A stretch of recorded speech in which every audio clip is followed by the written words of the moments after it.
ஆதியாகமம் 11ஆம் அதிகாரம். பூமி எங்கும் ஒரே பாஷையும் ஒரேவிதமான பேச்சும் இருந்தது. ஜனங்கள் கிழக்கே இருந்து பிரயாணம் பண்ணுகையில் சினையார் தேசத்திலே சமபூமியைக் கண்டு அங்கே குடியிருந்தார்கள். அப்பொழுது அவர்கள், நாம் செங்கல் அறுத்து அதை நன்றாய் சுடுவோம் வாருங்கள் என்று ஒருவரோடொருவர் பேசிக்கொண்டார்கள். கல்லுக்கு பதிலாக செங்கலும் சாந்துக்கு பதிலாக நிலக்கீலும் அவர்களுக்கு இருந்தது.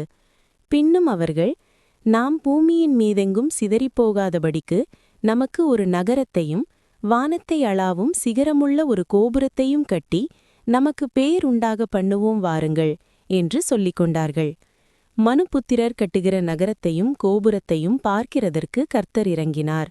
அப்பொழுது கர்த்தர், இதோ ஜனங்கள் ஒரே கூட்டமாயிருக்கிறார்கள், அவர்கள் அனைவருக்கும் ஒரே பாஷையும் இருக்கிறது. அவர்கள் இதை செய்யத் தொடங்கினார்கள். இப்பொழுதும் தாங்கள் செய்ய நினைத்தது ஒன்றும் தடைபடா மாட்டாது என்று இருக்கிறார்கள்.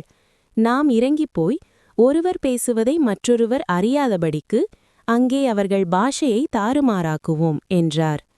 அப்படியே கர்த்தர் அவர்களை அவ்விடத்திலிருந்து பூமியின் மீதெங்கும் சிதறிப்போக பண்ணினார். அப்பொழுது நகரம் கட்டுகிறதை விட்டுவிட்டார்கள். பூமி எங்கும் வழங்கின பாஷையை கர்த்தர் அவ்விடத்தில் தாறுமாறாக்கினபடியால் அதன் பேர் பாபேல் எனப்பட்டது. கர்த்தர் அவர்களை அவ்விடத்திலிருந்து பூமியின் மீதெங்கும் சிதறிப்போக பண்ணினார். சேமின் வம்ச வரலாறு. ஜலப்பிரளயம் உண்டாகி 2 வருஷத்திற்கு பின்பு சேம் 100 வயதானபோது அர்பக்சாத்தை பெற்றான். சேம் அர்பக்சாத்தை பெற்றபின் 500 வருஷம் உயிரோடிருந்து குமாரரையும் குமாரத்திகளையும் பெற்றான். அர்பக்சாத் 35 வயதானபோது சாலாவை பெற்றான். சாலாவை பெற்றபின் அர்பக்சாத் 403 வருஷம் உயிரோடிருந்து குமாரரையும் குமாரத்திகளையும் பெற்றான். சாலா 30 வயதானபோது ஏபேரை பெற்றான். ஏபேரை பெற்றபின் சாலா 430 வருஷம் உயிரோடிருந்து குமாரரையும் குமாரத்திகளையும் பெற்றான். ஏபேர் 34 வயதானபோது பேலேகை பெற்றான்.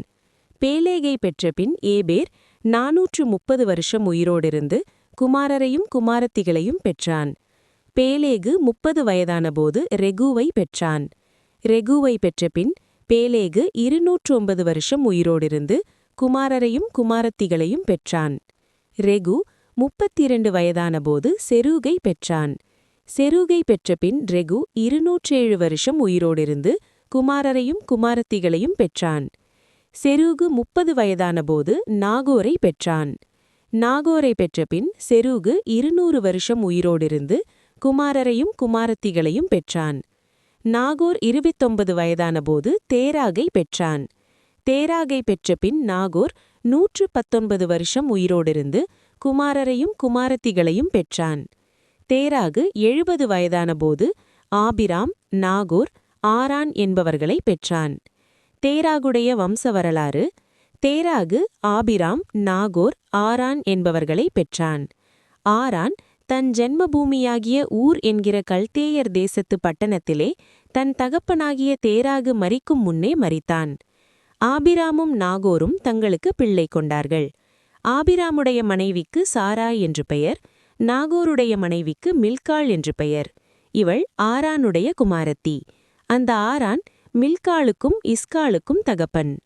சாராய்க்கு பிள்ளையில்லை, மலடியாயிருந்தாள்.